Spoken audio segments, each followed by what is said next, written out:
Bungie's Marathon might need to go free to play if they want to increase their player base at all, and if that happens, it might be a sign it's too late. But doing this could either help boost this game into the success it needs to be or help cushion the blow before it goes offline. And I'll explain why there's basically only two outcomes. I'm getting into the hard truth the Marathon crowd, which includes me, needs to hear, so be prepared for it, brace yourself, and keep your feelings in check, because this isn't what people are trying to hear. Bungie has thought about this as an option, and I don't need an article to tell me this. Companies dealing with a declining player base has to think of this option, because how can you guarantee more people get their hands on the game? You make it free. Hear me out. You know they would have made this game $60 or $70 if the anticipation for this game was extremely high, especially because of the amount they spent for this game. It's a business, and they made a necessary business decision to make it a $40 game so people would be open to buying the game that needs some sort of player base to make the game functional. Imagine this, and I don't think many of us have to imagine this, as it's happened in many games before, including a game that I just tried to play for a future video. I won't leave you hanging. It's Halo Infinite. It was a horrible experience. This is how the cycle starts, and once it starts, you can't really stop it. The player base dips, and all of a sudden the news article comes out saying the game might not last another year. I feel like that sounds familiar with Marathon right here. But then the player base dips further because of the news, scaring people away, and nobody wants to buy a battle pass. Nobody wants to buy the skins because it's a dying game, and they don't want to waste their money. It makes sense. The player base dips further, and now loading into certain maps and certain game modes in the game takes longer. The player base dips again because people are spending way too much time getting into the game.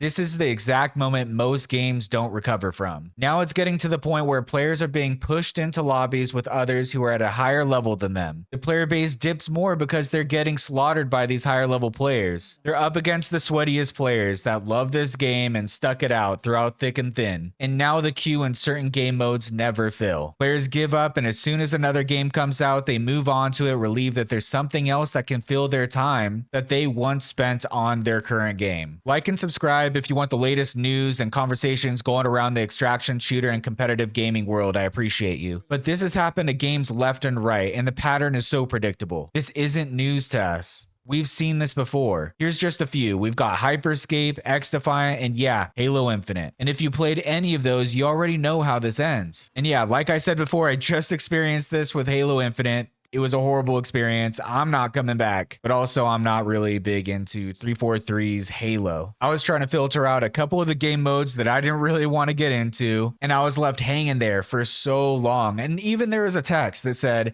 you might not fill in one of these game modes. Like the queue will go on forever. That's basically what it said. That's kind of nuts when you think about it. Who's going to deal with that? It was one of the worst experiences I've had in a recent game, and so I just decided to use footage by the Halo campaign, which is really nice because it reminded me how much I like the original Halo series. And that's exactly the direction people are worried about Marathon is heading. All this to say, Marathon charts are dipping fast, and I'm not going to bring it up, but people know Marathon charts are dipping fast because every time I bring those numbers up, a week later, it's outdated. So Marathon crowd, I feel for you. I'm one of you guys. I play this game nonstop. Don't get mad at me because I'm suggesting something that might have to happen down the road if they don't find a way to bring people back in this game. I get it. It's a niche and intentionally sweaty game that automatically lowers the numbers. But by this much, you can't tell me this is sustainable. And if you think it is, tell me why. I want to hear how you can justify it. I'm loving this game, but I'm not trying to be in denial of the potential outcome. I also think there's a big chance that they can turn it around. So I'm not really all doom and gloom. I do have my hopium going for me, but there are more sweaty games within the extraction shooter genre that have way higher numbers, which makes it a sustainable game. And these other games did not spend as much as Bungie did. That's really the underlying issue. Are they going to make their money back? Can they run the servers to where they'll eventually get their money back? I get people in the comments getting mad at me for bringing up the Steam charts, saying I shouldn't care about them, but when a player base is this low enough, I do want to check those Steam charts more often, especially when I'm seeing the results of a lower player base, such as longer queue times. Shout out to the X-Defiant fans who have dealt with this in the most extreme level near its end. I was one of those people that were willing to wait longer queues just so I could get an extra game in X-Defiant. If the player base was at a respectable level after the game has been out for such a decent amount of time, and I'm not feeling the effects of it while I'm playing the game, then yeah, I wouldn't give give two shits about the player base. But since I enjoy this game and I see where things are trending,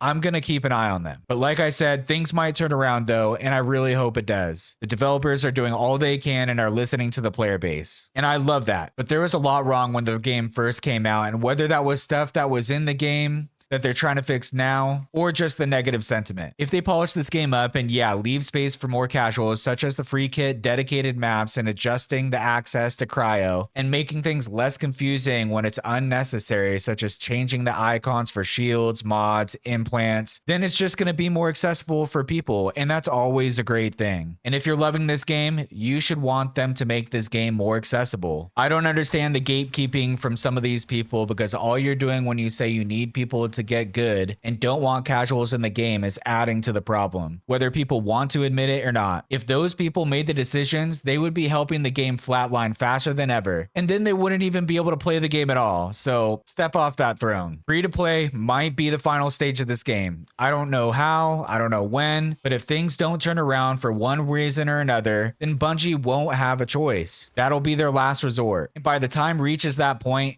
history usually isn't kind. And to all the faithfuls that made it this far, I thought I'd get a bit more personal during this last section of the videos. For those who have been watching my videos, I finally adjusted my audio, so hopefully it sounds decently better. Let me know if you can actually tell the difference. I'm still not really happy with it. I'm trying to figure things out still. Some people thought I sounded like AI, and I realized I've been cranking up this audio setting that made my voice sound a bit thin and weird, so just bear with me. Subscribe if you like my brutally honest takes. Leave a comment if you have anything to add to the conversation, especially if you think I'm wrong about any of this. I'm not going to take it personal. I love the conversation. Thank you, and I appreciate you if you made it this far. Have a good one.